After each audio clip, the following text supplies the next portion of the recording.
لو معاك 2000 جنيه وعايز تجميعة تلعب عليها وتمنتج عليها فالفيديو ده ليك.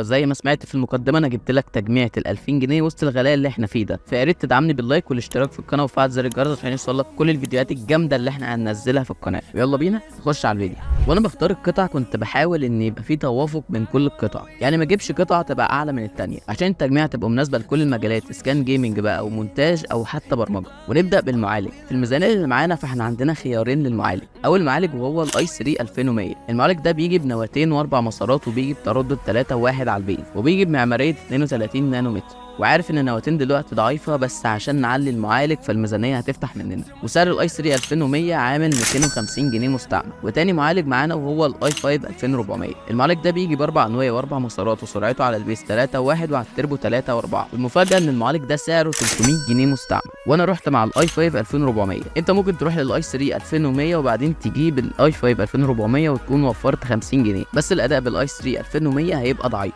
ونيجي للبورده، وافضل بورده لقيتها لتجميعتنا وهي الجيجا بايت اتش 61. البورده دي بتدعم معالجات انتل من الجيل الثاني والثالث. والبورده دي بتيجي بسوكيتين للرامات دي دي ار 3 وبتشيل رامات لحد 16 جيجا. والبورده دي بتدعم خاصيه الاكس ام بي بروفايل. يعني ايه؟ يعني البورده بتدي لك السرعه الكامله للرامات. يعني لو جايب رامات بتردد 1333 ميجا هرتز البورده بتظهر لك السرعه الاقل اللي هي مثلا 1066 ميجا هرتز. فعشان كده بنفعل الاكس ام بي بروفايل من البايوس عشان ناخد سرعه الرامات الكامله وهي ال 1333 ميجا هرتز. والبورده بتيجي باربع مداخل سات، ودي كده بالنسبه للبورده. والاتش 61 هتلاقيها عامله 500 جنيه مستعمل. ونيجي بقى لاهم قطعه وهي كارت الشاشه. في التجميع بتاعتنا عندنا 3 كروت نقدر نركبهم في التجميع وهرتبهم لك من الاغلى للارخص. واول كارت معانا هو الجي تي اكس 1050 تي اي. الكارت ده بيجي ب 4 جيجا في رام جي دي دي ار 5 وبيجي ب 112 جيجا باندوث. الكارت ده سعره مستعمل عامل في المتوسط 3500 جنيه. الكارت ده ممتاز للتجميع بس فيه المشكله ان الكارت عامل عنق زجاجه مع المعالج بنسبه 23%، ودي نسبه كبيره جدا، وده معناه ان الاي 5 2400 ضعيف جدا مع كارت زي ال 1050 تي اي، وده معناه ان المعالج والكارت مش هيشتغلوا بكامل قوتهم. وتاني كارت وهو الجي تي اكس 750 تي اي. الكارت ده برضه بيجي ب 4 جيجا في رام جي دي دي ار 5 وبيجي ب 86 جيجا باندوث. الكارت ده سعره في المستعمل عامل متوسط 3000 جنيه. الحمد لله ان الكارت ده ما عملش عنق زجاجه مع الاي 5 2400 فهيشتغلوا بكامل قوتهم هما الاثنين. بس المشكله ان جي تي اكس 750 تي اي زي ما قلت لك عامل 3000 جنيه لوحده، واحنا ميزانيتنا كلها 2000 جنيه. ممكن تجيبه في المستقبل بس انا مش هحطه في التجميع دي. وثالث واخر كارت وده اللي اخترته للتجميع وهو الار 5 240 نسخه ال1 جيجا. طبعا انا عارف ان 1 جيجا مش كفايه دلوقتي، وعارف ان الكارت ده اداؤه مش قد كده، بس ده افضل خيار لميزانيتنا.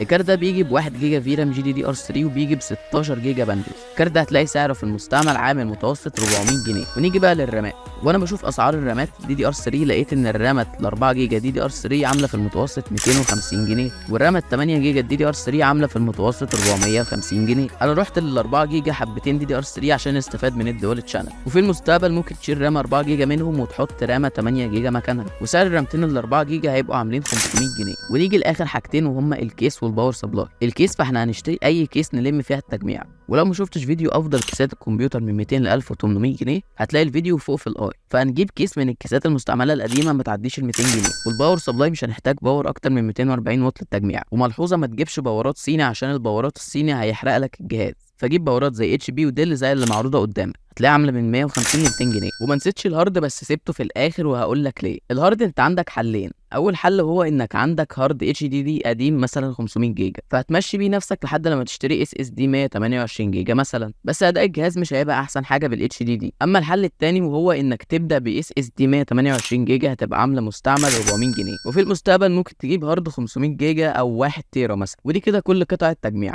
تعال نراجع الاسعار. واول قطعه وهي المعالج الاي 5 2400 هتلاقيه عامل 300 جنيه مستعمل. وتاني قطعه وهي البورده الاتش 61 هتلاقيها عامله 500 جنيه مستعمل. وتالت قطعه وهي كارت الشاشه الار 5 240 هتلاقيه عامل في المتوسط 400 جنيه مستعمل. ورابع قطعه وهي الرامات. الرام ال 4 جيجا الدي دي ار 3 عامله 250 جنيه فهنجيب حبتين هيبقوا عاملين 500 جنيه. وخامس قطعه وهي الباور ال 240 واط هتلاقيه عامل من 150 ل 200 جنيه. واخر حاجه وهي الكيس هنجيب اي كيس ما تزيدش عن 200 جنيه، وسعر التجميع من غير الهارد الاس اس دي عامله 2100 جنيه. هي عدت ال 2000 جنيه، بس انت ممكن تلاقي قطع ارخص من اللي انا عارضها. ولو هتجيب هارد اس اس دي بحجم 128 جيجا فهيبقى سعر التجميع عامله 2500 جنيه. نيجي بقى لاداء التجميع في الالعاب. اولا التجميع مش هتشغلك العاب التريبل اي، في العاب اصلا مش هتفتح. اما العاب الاي سبورتس زي ببجي مثلا هتشغل معاك 90 فريم مرتاح، وفالورانت نفس الكلام، وفورتنايت برضو نفس الكلام. وهتلاقيه سايب لك لينك تجارب الاداء في الوصف عشان الكوبي رايت. اما المونتاج فالتجميع هتسد معاك في المونتاج، بس برضو مش المونتاج التقيل. وبس كده، ودي كده كل حاجه في فيديو النهارده. ما تنساش لو عجبك الفيديو تعمل لايك، ولو مش مشترك اشترك وفعل زر الجرس عشان يوصلك كل الفيديوهات الجديده اللي هنزلها على القناه. بس كده، اشوفكم في فيديو جديد، يلا